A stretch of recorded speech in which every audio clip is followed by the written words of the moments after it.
தாவேகா தலைவர் விஜய் வந்து பேச ஆரம்பிச்சார் அப்படின்னா வந்து எதிர்க்கட்சிகள் யாருமே இருக்க மாட்டாங்க, ஓடிடுவாங்க அப்படின்னு சொல்லி செங்கோட்டையன் சொல்லியிருக்காரு. இதை மக்கள் எப்படி பார்க்குறாங்க? தாவேகா தலைவர் விஜய் பேச ஆரம்பிச்சார் அப்படின்னா எதிர்க்கட்சிகள் ஓடிடுவாங்களா அப்படின்னு சொல்லி மக்கள்கிட்ட கேட்டு தெரிஞ்சுப்போம் வாங்க.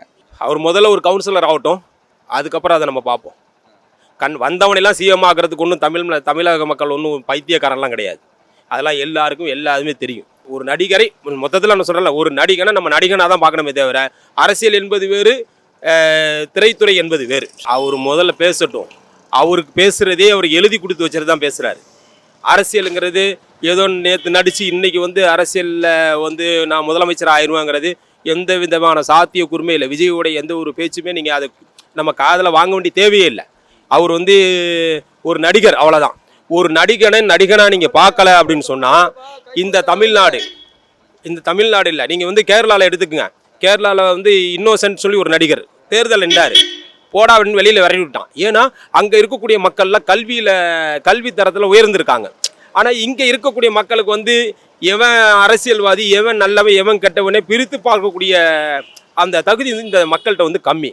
அதனால் விஜய் பேசுகிறதுல முதல்ல விஜய் வந்து பேசட்டும். அவர் வந்து எந்த விதமான எழுத்தும் இல்லாமல் ஒரு அரை மணி நேரம் அவர் பேசட்டும். அதுக்கப்புறம் இவருக்கு பதில் கொடுக்கறத பற்றி பேசுவோம் சார். செங்கோட்டையன் வந்து மிக பண்பட்ட ஒரு அரசியல் ஞானினே சொல்லலாம். ஆனால் அவர் ஏன் இந்த சிறுபிள்ளையோட சேர்ந்து இந்த மாதிரி பேசுகிறாருங்கிறதுக்கு என்ன அப்படின்னா ஒரு அரசியல் என்ன நிர்பந்தம் வந்ததுன்னு தெரியல. விஜய்க்கு என்ன பேச தெரியும்? விஜய்க்கு சினிமாவில் டயலாக் பேச தெரியும். நல்ல கதாசிரியரோட கதையாக இருந்து நல்ல இயக்குனருடைய இயக்கத்தில் நல்ல படம் வெற்றி பெற்றுச்சுன்னா விஜய்க்கு செல்வாக்கு இருக்கும். அந்த படமே ஊற்றிக்கிச்சுன்னா விஜயும் ஊற்றிக்குவார். ஆனால் அரசியல் அப்படி இல்லை. அரசியலில் ஒரு பெரிய நீண்ட வரலாறு வேணும். புரட்சித் தலைவர் எம்ஜிஆர் அவர்கள் அரசியலுக்கு வந்தாருன்னா நேராக படத்தில் நடிச்சுட்டு அரசியலுக்கு வரல. அவர் திமுகங்கிற ஒரு மாபெரும் இயக்கத்தில் தொண்டாற்றி மக்களோட மக்களாக இருந்து பல இன்னல்களையும் அனுபவித்து பல எதிரிகளையும் சமாளித்து இந்த தமிழ்நாட்டில் முதல்வராக பல ஆண்டு காலம் இருந்து இன்றைக்கும் தமிழ் மக்களால் மிகவும் போற்றப்படக்கூடிய மாபெரும் தலைவராக இன்றைக்கும் இருக்கார். இன்னும் பல நூற்றாண்டுகள் அவருடைய செல்வாக்கும் புகழும் இருக்கும்.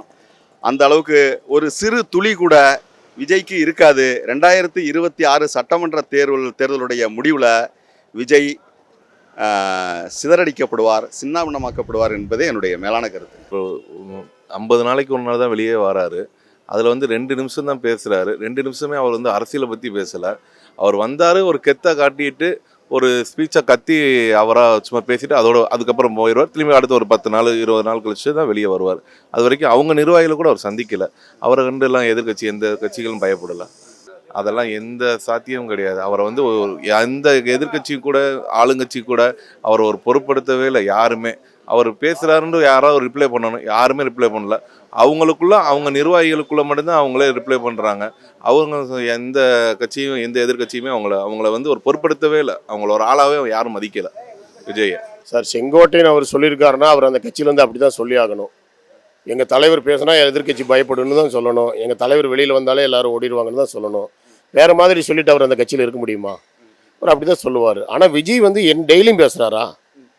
அவர் வராரு, 1 மாதத்துக்கு ஒருக்கா 3 மாதத்துக்கு ஒருக்கா வராரு. கட்சி ஆரம்பித்து ஒரு 2 வருஷம் முடிஞ்சு 3வது வருஷம் ஆயிடுச்சு. இது வரைக்கும் 5 தடவை என்னமோ தான் பப்ளிக் சந்திச்சிருக்காரு. அப்புறம் இவர் வரும்போதெல்லாம் ஓடுவாங்கன்னா எதிர்கட்சிகள்லாம் 40 வருஷம் 30 வருஷம் 50 வருஷம் 70 வருஷம் 100 வருஷம் கட்சிகள்லாம் அங்கே அரசியல் நடத்திட்டு இருக்கிறாங்க. இவர் வந்தால் ஓடுவாங்கன்னா அது என்ன அர்த்தங்க? இவர் பேச்சுக்கு பதில் கொடுக்கணும் அப்படின்னு வேணால் அவர் சொன்னார்னா நியாயம். இவர் பேசினா எதிர்கட்சி ஓடினா எதிர்கட்சி ஓடுற லோக்கெல்லாம் இல்லைங்க. எல்லோரும் களத்தில் இருந்து தேர்தல் வேலை செஞ்சுட்டு இருக்கிறாங்க. யாரும் அப்படி ஓடுற மாதிரிலாம் யாரும் இல்லைங்க. அவருடைய இடத்த வந்து ஒரு தலைவர் இப்போ புதுசாக சேர்ந்திருக்காரு. அவர் 60 வருஷம் அரசியல்வாதி, ஒரு கட்சியில் போய் சேர்ந்திருக்காரு, புது கட்சியில். அந்த தலைவர் உயர்த்தி பேசினா தான் அவர் அங்கே இருக்க முடியும். அதனால் அவர் அங்கே அப்படி பேசுகிறாருங்க, அவ்வளோதான். அப்படிலாம் ஒன்றும் இல்லைங்க. எல்லாரும் அவரோட ஸ்ட்ராங்காக தான் இருக்காங்க. அவர் இப்போ வளர்ந்து வந்துட்டு இருக்காரு. அதனால் அவர் சொல்கிறத யாரும் ஏற்றுக்க மாட்டாங்க.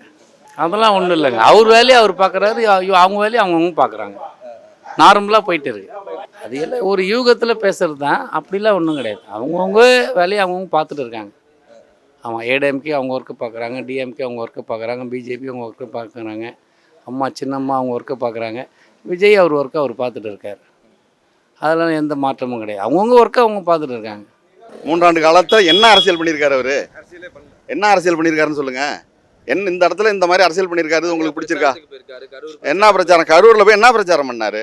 என்ன பிரச்சாரம் பண்ணாரு? எந்த ஒரு அநீதிக்கு எதிராக என்ன போராடி இருக்காரு? எந்த ஒரு சமூக சீர்திருத்த கருத்துக்களை சிந்தனைகளை முன் வச்சிருக்காரு? என்ன வச்சிருக்காரு? நாங்கள் வந்துட்டோம் அப்படின்னு 10 பேர் கை தட்டினா நீங்கள் வந்துடுவீங்களா? வந்துட முடியுமா? வாய்ப்பே கிடையாது ராஜா. அது வந்து நம்ம ஒரு காமெடியாக தான் பார்க்கணும். அது ஒரு அரசியல் பயணமே இல்லை. அவர் வராரு, ஒரு பஸ்ஸுக்குள்ளே உட்காந்துக்கிறாரு. ஒரு மக்களை அணுகக்கூடிய தலைவன் எப்படி நடக்கணுங்கிறதே அவருக்கு தெரியலையே. அதை வச்சு நீங்கள் எப்படி அவர் வந்து 3 வருஷம், அவர் 3 வருஷம் இல்லை, இன்னும் 30 வருஷம் இதே மாதிரி அரசியல் பண்ணால் இங்கெல்லாம் ஒன்றுமே பண்ண முடியாது. தமிழ்நாடை பொறுத்தளவு மக்கள் தெளிவாக இருக்காங்க ஜி. திராவிட கட்சிகள் 2 தான். அது ஒன்று திராவிட முன்னேற்ற கழகம், இன்னொன்று அண்ணா திராவிட முன்னேற்ற கழகம். இதை விட்டுட்டு நீங்கள் 3வது எந்த ஆப்ஷனுமே இந்த தமிழக மக்கள் எடுக்க மாட்டாங்க. இன்றைக்கி இருக்கக்கூடிய ஆட்சியை பொறுத்தளவு தமிழக இன்னைக்கு திராவிட முன்னேற்ற கழகம் ஆட்சி சிறப்பாக பண்ணிக்கிட்டு இருக்காங்க. அந்த இதனால இவங்க எல்லாருமே வந்து பாரதிய ஜனதா கட்சியுடைய ஒரு பி டீம் தான். இங்கே வந்து திராவிட இயக்கங்களை வந்து அழிக்கணுங்கிறதுக்காக பாரதிய ஜனதா கட்சி எடுத்திருக்கக்கூடிய ஒரு ஆயுதம் தான் தாவேகா விஜய். 3 ஆண்டு அரசியல் பயணத்தில் அது இது வரைக்கும் அவர் வந்து மிஞ்சி போன மொத்த கணக்குப்படி பார்த்தா அவர் 1 ஹவர் கூட பேசியிருக்க வாய்ப்பே கிடையாது. அவங்க எந்த யார்கிட்டையும் அவர் எதுவுமே பேசலை. எந்த ஒரு குறைகள் நடந்துச்சு, இந்த போராட்டம் நடந்திருக்கு, இவங்க இப்படி பண்ணியிருக்காங்க, அரசை எதிர்த்து அவர் எந்த ஏதாவது பேசியிருக்கணும், இல்லை எதிர்கட்சியை பற்றி பேசியிருக்கணும், இல்லை மத்திய அரசை பற்றி பேசியிருக்கணும். அவர் யாரையும் பற்றி அவர் பேசவில்லை. அவர் டாப்பிக்கு அவர் வந்து சும்மா வரார், கத்துறாரு. அதில் வந்து இளைஞர்கள் ஓட்டு விழுகும் அப்படின்னு நினச்சி அவர் அந்த இளைஞர்களை ஆர்வப்படுத்துகிறாரு. அவ்வளோதான். வேற வந்து அவர்கிட்ட எந்த இதுவுமே கிடையாது. சிஎம் ஆகிறதுக்கு 100% அவருக்கு வாய்ப்பு கிடையாது. மிஞ்சி போனால் ஒரு தொகுதிக்கு வேணால் இளைஞர்கள், இளம்பெண், காலேஜ் பொண்ணுங்க அவங்க ஓட்டு வேணால் ஒரு 5000 ஓட்டு வாங்குவார், 10,000 ஓட்டுக்குள்ளே வாங்குவார். மற்றபடி அவர் எந்த காரணத்துக்கு சிஎம் ஆகிறதுக்கு வாய்ப்பே கிடையாது. அவர் மக்கள் வந்து அவங்க தேர்க்க மாட்டாங்க. ஒன்று திமுக வரும், இல்லை ஒன்று ஏடிஎம்கே வரும். இந்த 2 கட்சியை தவிர வேறு யாரும் வர முடியாது. அவர் இப்போ பண்ணிட்டு இருக்காரு. மக்கள் தான் தீர்மானம் பண்ணணும். அது இந்த எலெக்ஷனுக்கு அப்புறம் தான் தெரியும். அவர் ஓட்டு வங்கி வச்சு தானே எது வந்தாலும் முடிவு பண்ண முடியும். ஏடிஎம்கே எவ்வளோ வாங்குறாங்க, பிஜேபி எவ்வளோ வாங்குறாங்க, காங்கிரஸ் எவ்வளோ வாங்குது, டிஎம்கே எவ்வளோ வாங்குறாங்க, அப்போ தான் தெரியுமே தவிர இப்போ யாரும் கணிக்கவே முடியாது. அவங்க களத்தில் எல்லாம் வேலை செய்கிறாங்க, அவ்வளோதான். யார் எதை வேணாலும் சொல்லலாம். நான் கூட அமெரிக்காவை வாங்கிட்டோன்னு சொல்லலாம், ஆனால் வாங்க முடியாது. என்னோட கெப்பாசிட்டியில் அதுதான். அது மக்கள் தீர்ப்பில் தான் நமக்கு தெரியும். எதுவாக இருந்தாலும் நம்ம சொல்கிறத வச்சு கணிக்க முடியாது. இல்லை, நான் 100 இட்லி சாப்பிடுன்னு சொல்லலாம், ஆனால் 5 இட்லி தான் சாப்பிட முடியும் வயசுக்கு. என்ன சார் சொல்கிறது? அதனால் வந்து அதெல்லாம் நம்ம ஏற்றுக்க முடியாது. சொல்லுவாங்க, எல்லாமே சொல்லுவாங்க. 234 டிஎம்கே சொல்லுவோம், 234 ஏடிஎம்கே சொல்லுவோம், 234 பிஜேபி சொல்லுவோம். மக்கள் அன்றைக்கி என்ன தீர்ப்போ அந்த தீர்ப்பு தான் எல்லாருக்கும் பொதுவான ஒரு தீர்ப்பு. அவ்வளோதான் சார். அவர் விஜயுடைய அரசியல் பார்வை வந்து ஆரம்பத்தில் எதிர்பார்ப்பு நல்லா இருந்துச்சுங்க. இப்போ வந்து ஜனங்கிட்ட அது ரீச் ஆகலைங்க சார். ஏன்னு கேட்டிங்கன்னா, அவர் நடிகர். அவர் ஒரு அவருடைய கவர்ச்சிக்கு வந்து பார்க்குறக்கு ஆளுங்க இருப்பாங்க, ரசிகர்கள் இருப்பாங்க, லேடிஸ்லாம் இருப்பாங்கங்கிறது வேற. இறங்கி வரணும் சார் பப்ளிக்காக. நீங்கள் இன்றைக்கி வந்து சினிமா வந்து வெளியில் வந்துருச்சு.